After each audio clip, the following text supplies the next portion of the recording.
받았습니다. 온 교우들 평안들 하셨으리라고 믿습니다. 각자 지닌 기억들이 주님의 실록으로 이어지기를 기원합니다. 오늘은 예레미야 예언서의 특정 부분을 보려고 합니다. 예언서 연구자들은 이 부분을 가리켜 열방신탁이라고 부릅니다. 왜냐하면 이스라엘 주변의 여러 나라들을 향해서 주시는 말씀들이 연속되고 있기 때문입니다. 여기서 신탁이라는 말을 설명하고 싶습니다. 이 말은 하나님께서 맡기신 말씀이라는 뜻이니 곧 예언과 같다고 하겠습니다. 요즘은 예언을 특히 이런 뜻으로 이해하고 있습니다. 미리 예자가 아닌 맡을 예자로 표현하기 때문입니다. 따라서 예언자는 선지자, 먼저 아는 자이기보다는 말씀을 맡아서 증거하는 그런 이라고 함이 옳겠습니다. 물론 예언에 있어서 미리 주어지는 말씀이고 그것을 예언자에게 알린다는 의미도 얻지 않지만 예언서의 대부분의 말씀들은 당대를 살고 있던 사람들에게 하나님께서 예언자에게 말씀을 맡겨 선포하게 했기 때문에 이런 의견이 나오는 것입니다. 오늘 예레미야는 이웃 나라들을 향한 이 하나님의 말씀을 맡아서 이것을 선포하고 있습니다. 어떤 나라들일까요? 먼저 애굽을 언급합니다. 애굽에 관한 것이라 곧 유다의 요시야 왕의 아들 여호야kim 넷째 해에 유브라데 강가 갈그미스에서 바벨론의 느부갓네살 왕에게 패한 애굽의 왕 바로 느부 군대에 대한 말씀이라고 시작합니다. 이렇게 애굽을 필두로 하여 모압, 암몬, 에돔, 다메섹, 게달과 핫솔, 엘람 그리고 급기야 바벨론까지 언급하고 있습니다. 모름지기 성경에 나오는 예언자들의 경우를 예레미야 예언자도 충실히 따르고 있음을 보여주고 있습니다. 거의 모든 예언서들은 열방신탁을 이처럼 포함하고 있기 때문입니다. 여기서 우리 모두는 예언자를 좀 더 살펴보기를 원합니다. 흔히 예레미야 예언자를 가리켜 무엇이라고 부릅니까? 보통 눈물의 예언자라고 말합니다. 이것이 그에게 어울리는 호칭이라고 생각합니다. 그가 어찌하여 눈물을 흘리는 것일까요? 9장 1절 어찌하면 내가 내 머리는 물이 되고 내 눈은 눈물의 그 눈이 되고 죽임을 당한 딸 내 백성을 위하여 주야로 울리로다라고 토로합니다. 예레미야 예언자는 이렇게 작정하고 정말 눈물 흘리기를 원하고 있습니다. 왜 그렇습니까? 먼저는 그의 나라 남왕국 유다의 패망을 목격해야 했기 때문이고 또 다른 하나는 그에게 임한 말씀 때문이라고 하겠습니다. 그것은 바로 신흥강국 바벨론에 항복해야 한다는 내용이었던 것입니다. 21장 9절 이 성읍에 사는 자는 칼과 기근과 전염병에 죽으려니와 너희를 에워싼 갈대아인에게 나가서 항복하는 자는 살 것이니 그의 목숨은 절금같이 되리라고 말하고 25장 11절에서는 이 일이 70년 동안 이어질 것이라고 예고합니다. 38장 2절 여호와께서 이와 같이 말씀하시되 이 성에 머무는 자는 칼과 기근과 전염병에 죽으리라. 그러나 갈대아인에게 항복하는 자는 살리니 그는 노량물을 어둠같이 자기의 목숨을 건지리라고 말씀하여 앞에서 나온 말씀을 조금 더 확실하게 하고 있습니다. 성도 여러분, 하나님께서 택하신 이스라엘 나라가 살아남을 길이 놀랍게도 저항하는 것이 아니라 항복해야 된다는 것이니 예언자의 마음이 과연 어떠했을 것 같습니까? 더구나 이스라엘은 예레미야를 통해서 이 불같이 쏟아지는 이 말씀을 받아들이지 않았고 사실상 예언자의 본심도 그러했을 것 같습니다. 그래서 예언자는 차라리 입을 다물고 싶었습니다. 그러나 말씀이 하나님께서 그를 재촉하시니 그는 다른 길이 없었습니다. 20장 9절 내가 다시는 여호와를 선포하지 아니하며 그의 이름으로 말하지 아니하리라 하면 나의 마음이 불붙는 것 같아서 골수에 사무치니 답답하여 견딜 수 없나이다. 이 구절을 통해서 보면 도대체 자기 나라가 망하는 것에 동의하는 것 같은, 그래서 남의 나라에 항복하는 길이 살 길이라고 하는 것이 자기도 납득이 안 되고 이스라엘 당대의 사람들은 더더구나 받아들일 수 없는 것이기에 자신이 입을 봉해야겠다고 생각했던 것을 우리가 살필 수 있습니다. 23장 29절 여호와의 말씀이니라 내 말이 불같지 아니하냐 바위를 쳐서 부스러뜨리는 방망이 같지 아니하냐라고 또 말씀합니다. 이렇게 하여 입을 봉하고 싶은 것이 인간으로서의 예언자의 마음이었지만 그는 도대체 자기에게 임한 하나님의 말씀을 전하지 않을 수가 없었던 것입니다.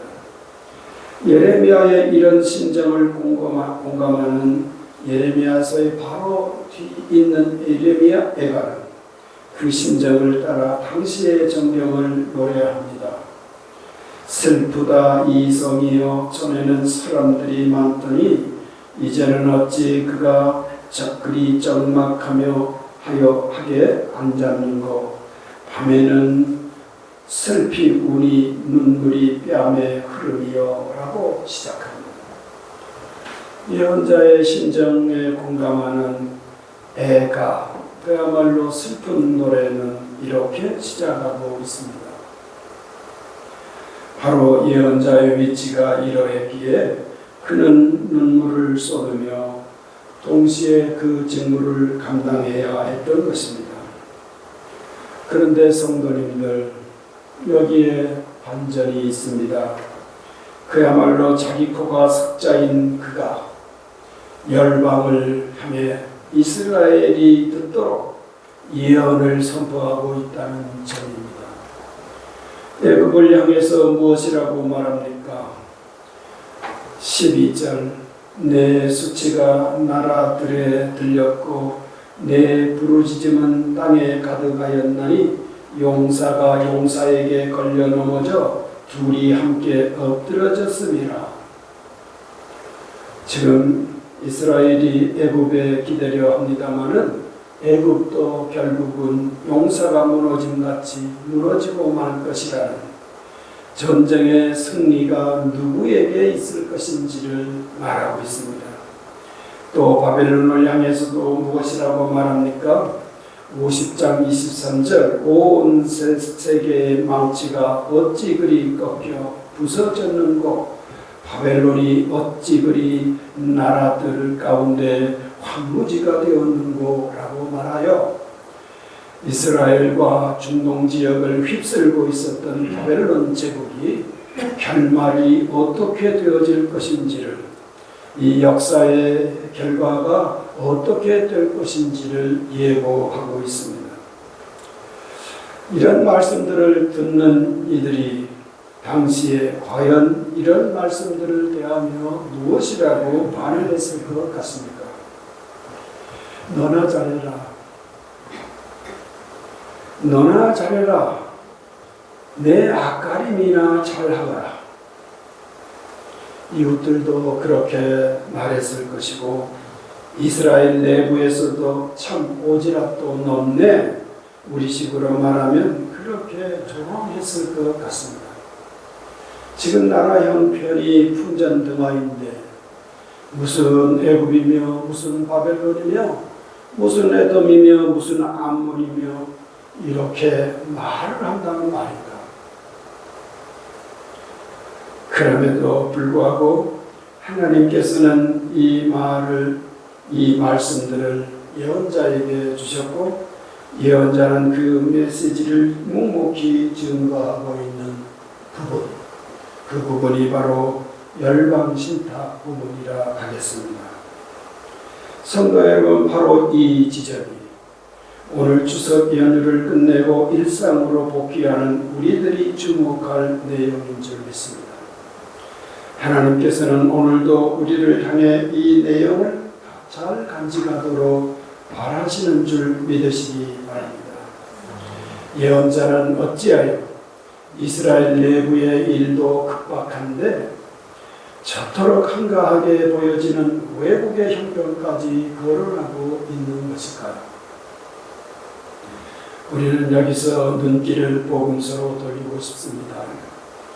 오늘 마가복음은 예수님께서 하나님의 복음을 증거하기 시작했음을 알리고 있습니다.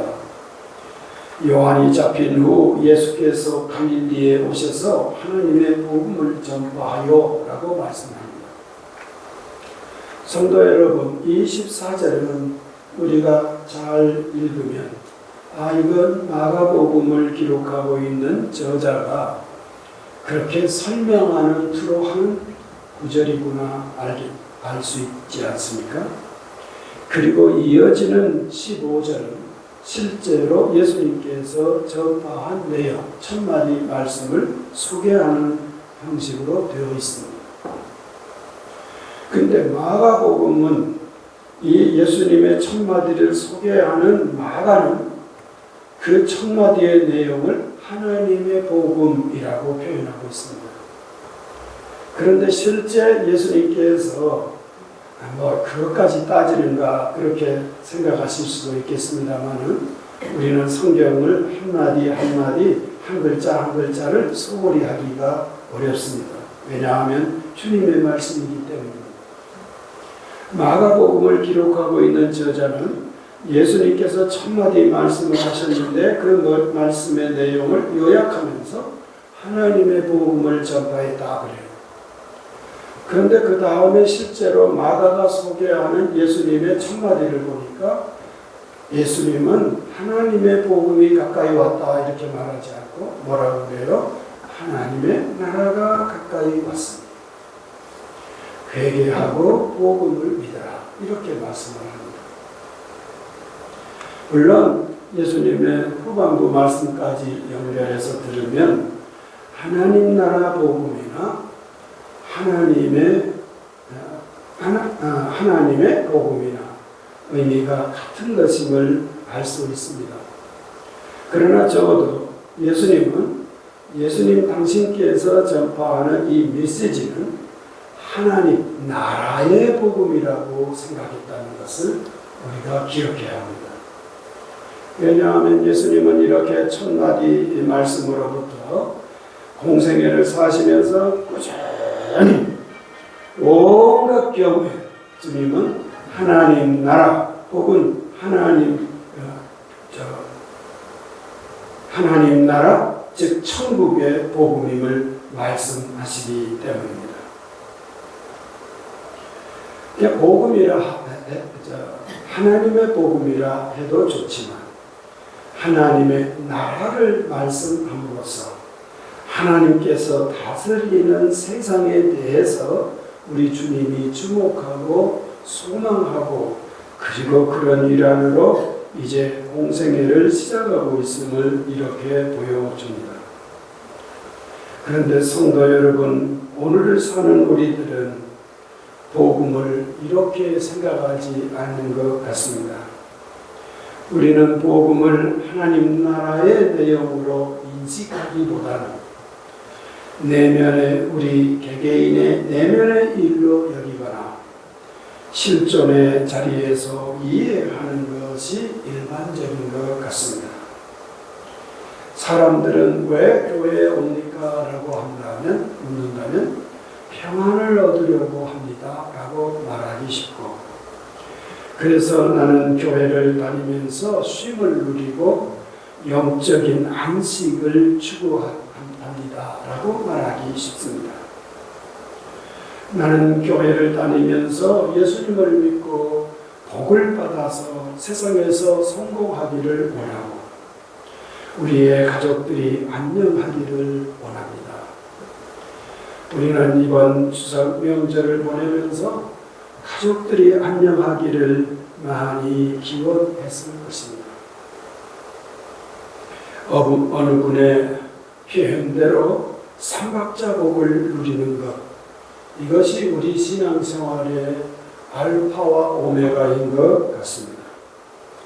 요한 3서 1장 2절, 사랑하는 자여 내 영혼이 잘됨같이 내가 범사에 잘되고 강건하기를 내가 간구하노라. 영혼 플러스 범사 플러스 건강, 이 세 가지 세 삼박자의 복을 우리들은 보통 소원하며 교회에 속하고 주님의 뒤를 쫓아갑니다. 이렇게 말하면 제가 혹은 우리들이 이런 복을 무시하는 것 같이 느끼실 것 같지만 전혀 그렇지 않습니다. 우리들은 기본적으로 이런 소원을 구하고 이런 복을 소원합니다. 왜냐하면 예수님께서는 우리에게 그것을 약속하시기 때문입니다. 예수님은 무엇라고 말씀하십니까? 마태복음 11장 23절, 수고하고 무거움 짐진 자들아 내게로 오라. 하나가 빠졌죠? 뭐가 빠졌죠? 다 함께로 오라. 예수님께서는 우리 인생들을 가리켜서 기본적으로 철학을 추구하는 자들아 너희들이 생각을 추구하는 호모사피엔스 아니니 이렇게 말씀하시지 않고, 우리들은 기본적으로 이 인생이라고 하는 광장에서 수고하고 무거운 짐을 짐진 자들이라고 규정합니다. 그리고 수고하고 무거운 짐진 자를 모름지기 다 내게로 오라. 내가 너희를 어떻게 하리라? 쉬게 하리니 라고 말씀하십니다. 그러니까 우리가 신앙생활을 함에 있어서 쉼을 누리려고 하는 것, 혹은 평안을 구하는 것, 그것은 예수님에게 있어서도 기본이라고 볼 수 있겠습니다. 그렇습니다. 이런 내용은 소중한 면이 있습니다. 그렇지만 가끔은 이와는 결이 다른 내용들을 볼 수 있어야 한다는 것, 오늘 메시지의 중심입니다. 저는 이번 추석 명절을 보내면서 잊었다가 다시 기억난 신앙의 이치 하나가 생각이 났습니다. 그것은 세례 받을 때 교회에서 관계가 세례 받을 만큼 되었다고 생각해서 세례 받읍시다 이렇게 권유하면, 남성 신자들의 경우 나는 아직 담배도 못 끊었는데요. 요즘은 담배 피면서도 교회 오는 분들 꽤 있어요. 없나요? 제가 그렇게 생각하는 건가요? 제가 신학교 다닐 때 수유리에서 살았는데요. 수유리 어느 가톨릭 수도원에 이렇게 무슨 일 때문에 갔었던 기억이 있습니다. 근데 마침 신부님이 내려오면서 그분들은 이상하게 파이프로 담배를 잘 피더래요. 근데 그게 꽤 멋있어 보이기도 해요. 영화에서 본 영상 때문인지 모르겠습니다만. 근데 파이프를 물고 위에서 내려오고 저는 거슬러 올라가는. 와, 지금도 기억나요. 담배 향기가 이렇게 좋다니. 담배 피우는 것이 이 흡연이 이렇게 멋있는 일인가? 지금도 기억해요. 근데 한국교회 전통에서는 금주 금연이 일종의 신앙의 에티켓처럼 되어 있어서 지금까지도 이어지고 있지만 그래도 꽤 이것이 흔들리는 시대를 사는 것 같습니다. 어쨌든 저도 들었고요. 교회에서 종종 남성 신자들을 통해서 듣는 거예요. 아우 저는 담배도 못 끊었는데 그때 우리 교회에서 하는 유명한 교훈인 것입니다. 그 고류에 부족하지만 담배도 못 끊었다는 말은 부족하다는 뜻 아닙니까? 난 부족한데요. 근데 부족함에도 불구하고 혹은 목사님을 통해서 혹은 장로님들을 통해서 혹은 권사님들을 통해서 교회의 생각이 전달이 되어졌을 때 예, 제가 아직 완전하지는 않지만 부족하지만 한번 훈련을 받아보겠습니다 라고 하는 사람들, 그래서 세례를 받는 분들 있잖아요. 이런 분들은요 100%다 그런 건 아니지만 거의 대부분 교회들이 증언하는 바에 의하면 그분들은 무엇에 성공했다고요? 세례도 물론 받았고요. 무엇에도 성공할 가능성이 높다고요? 금연에도 성공할 가능성이 높다고요. 제 아내의 집안에서는 아주 생생합니다. 이게. 지금은 노세에서 요양원에 들어가신 저한테는 뭐라고 그래요? 아내의 형부. 저한테는 뭐라고 그래요? 형님? 네, 동생호. 이분이 담배 아주 진짜 완전히 절어서 사는 분이었대요. 그리고 물론 세례받고 그렇게 처음 신앙생활을 했는데 어느 날 밤에 교회에서 집회가 있긴 있었다고 해요. 어느 날 밤에 교회에서 무슨 행사한다고 해서 이분이 가는 스타일이 아니에요. 초신자니까. 그런데 그날 저녁부터 이상하게 담배를 규칙적으로 피우는 거잖아요. 그런데 이상하게 담배를 안 피웠더래, 그 시간, 그 통마다.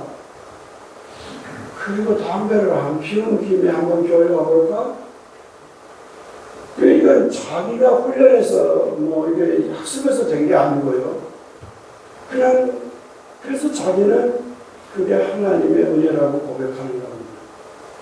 그리고 교회 갔고요.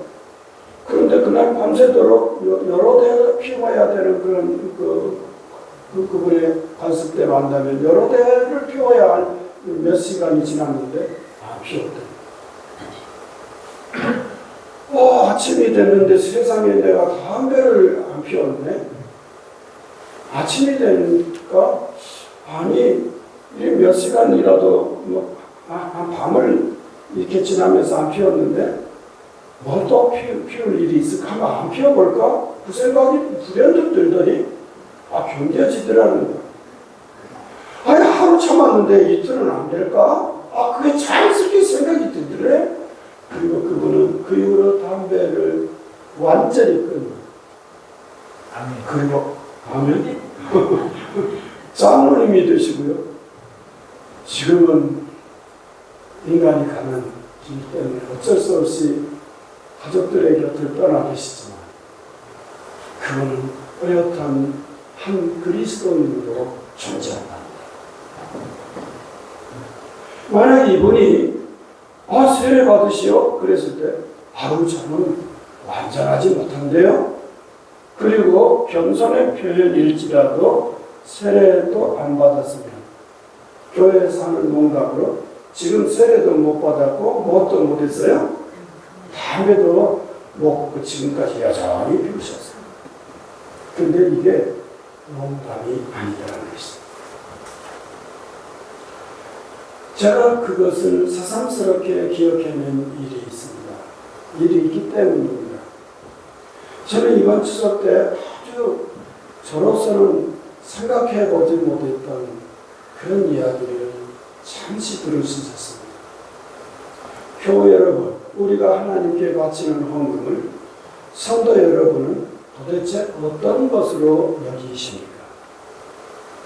근데 제게 들려준 그분, 헌금하는 일은 저는 한 번도 그렇게 생각해 본 적이 없어요. 헌금하는 일은 하나님께 저축하는 일이죠. 믿습니까? 저는 제가 별로 그런 생각을 안 해봤고, 아마 제가 생각하지 않았다는 것은 저와 같은 생각을 우리 교우들도 하리라고 보고, 또 제가 생각을 이렇게 안 해본 것은 우리 교우들이 그런 생각을 안 해봤기 때문에 목사가 영향받은 것일 수도 있어요. 주고받는 거예요. 근데 그분은 확실히 고백하시더라고요. 우리가 헌금해야 되는 일은 근원적인 어떤 요인이 있어요. 이런 식의 그 이유는 아니라고 봅니다, 저는. 그런데 이런 식도 있을 수 있다는 것을 이번에 공감하게 됩니다. 그렇지.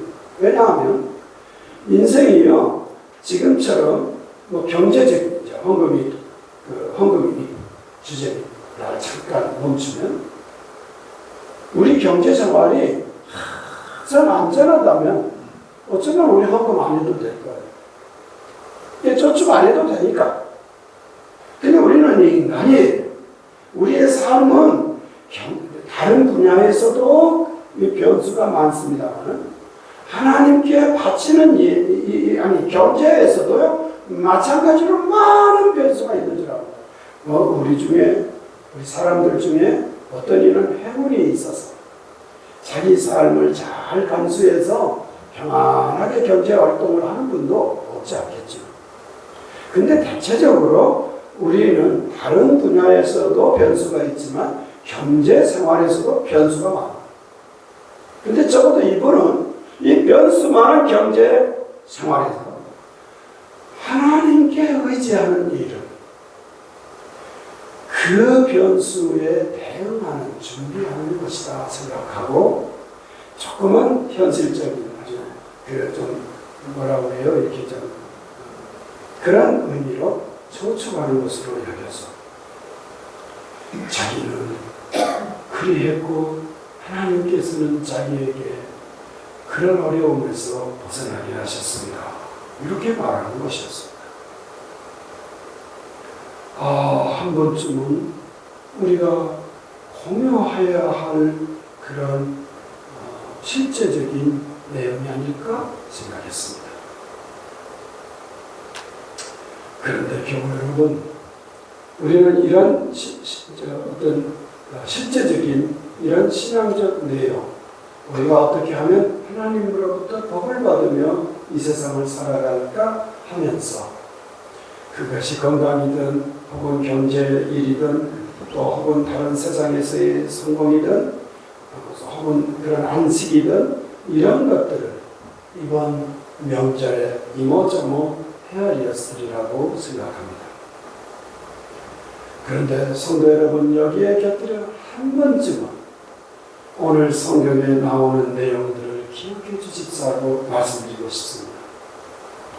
그것을 오늘의 우리 삶에 연결해서 모든 것을 보면 저는 세 가지로 정리할 수 있다고 생각합니다.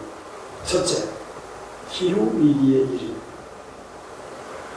아마 성도 여러분도 느끼셨으리라고 생각합니다만은 저는 개인적으로 이번 명절을 보내면서 수요일 날을 빼고 만약 완전히 통째로 긴 12일의 이 연휴가 이렇게 꾸준 경험은 본 적이 없는 것 같고 왠지 모르게 제 이 밑바탕 속에서 스스로 불안감이 깃드는 것을 어찌할 수가 없었습니다. 추석은 모름지기 가을이고 한가위만 같아라고 했다지만 우리가 살고 있는 이 시절은 이전과 달라지고 있다는 불안감, 이거를 기억하는 일입니다. 둘째는 예언자가 이 주변 나라들의 즉 열방들에 관한 하나님의 말씀을 드려야 했듯이 우리가 살고 있는 이 세계 시민들의 이 정서가 어떻게 흐르고 있는가에 대한 생각을 하는 일입니다. 꽤 많은 전문가들이 지금 세상은 어떻게 흘러가고 있는가라고 할 때 결정적인 분수령이 코로나19로 꼽더라고요. 코로나19는 우리 인간이 이 현대를 살아가는 현대인이 한 번도 생각해보지 못했던 그런 일이었고, 그 일은 몇 개월로 그친 것이 아니라 무려 한 3년, 한 4년 가까이 이어진 일이었습니다. 그리고 이 일을 어느 정도 거친 후에 사람들은 평안하리라고 생각을 했어요. 근데 이상하게 반대로 코로나19를 겪으면서 사람들은 내가 무언가를 지니고 있어야 된다는 생각에 어느 때보다도 집착했고, 그것은 우리말로 한마디로 말하면 힘, 다른 말로 하면 실력이, 또 다른 말로 하면 자원, 이것이 있지 않고 내가 살아가는 일에 팍팍할 것이다, 이런 예상들을 하는지, 이상하게 어떤 전쟁이 터지고, 그리고 사람들이 우리 한자말로 할 때 살아가는 양상은 각자 도생이라고 표현하는 것입니다. 이건 우리나라만이 아니고 세계 사람들이 대부분 이렇게 생각하며 불안한 감을 이렇게 느끼고 있는 것 같습니다. 셋째, 그러나 이런 불안감 속에 살고 있지만 열방을 움직이신 하나님은 예수님으로 말미암아 하나님의 나라를 이 땅에서 이루어 가신다는 내용, 이것이 성경이 증거하려는 중심 주제라는 것, 이것을 확신하는 일이라는 것입니다. 네, 우리들에게 피부로 와닿는 일들, 그것이 우리에게 급선무이긴 합니다. 그렇지만 성도 여러분, 기후위기의 일, 우리가 서로 만날 때 우리 교도교회 교우들은 가끔은 한마디씩 우리가 지금 어떤 시대를 살고 있는가 할 때 나는 이 기후를 잊지 않고 있습니다 라는 말을 조금은 할 수 있는 교우들이 되었으면 좋겠습니다. 이웃들과 얘기를 나눌 때 오늘 우리가 사는 시대가 각자 도생의 시대가 되고 있다, 이런 위기를 말할 수 있는 그런 감각을 놓치지 않는 교우들이 되었으면 좋겠습니다. 어찌하면 우리가 복을 받을 수 있을까요? 어찌하면 우리가 안전하게 살 수 있을까요? 이런 이야기도 해야 하지만 때로는 이 세계의 흐름이 어떻게 흐르고 있는지, 하나님께서 열방을 관심하도록 하신 하나님께서 또 이 오늘 살고 있는 우리의 세상을 어떻게 움직이고 계시는지 한번 좀 생각하게 하는 발언을 우리 교우들의 입에서 툭툭 나오는 거. 그거를 듣는 이웃들도 저 교도교회 교인이 이상한 말 하네.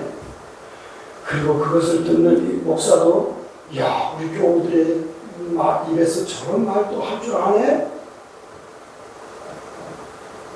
그리고 이런 위기 상황만을 이야기하는 것이 아니라 하나님께서 예언자를 통해서 그 한가한 것 같은 열방에 대한 말씀을 증거하셔서 하나님의 뜻을 전하신 분이 예수님으로 말미암아 하나님의 나라 복음을 하나님의 나라의 복음으로 증거하시며, 나 한 사람의 구원만을 위하는 것이 아니라 하나님의 뜻이 이 땅에 온전히 이루어지게 하시려는 그런 거창한 주제를 말씀하셨고, 그 일을 오늘도 감당하시는 분이시라고 하는 확신을 말할 수 있는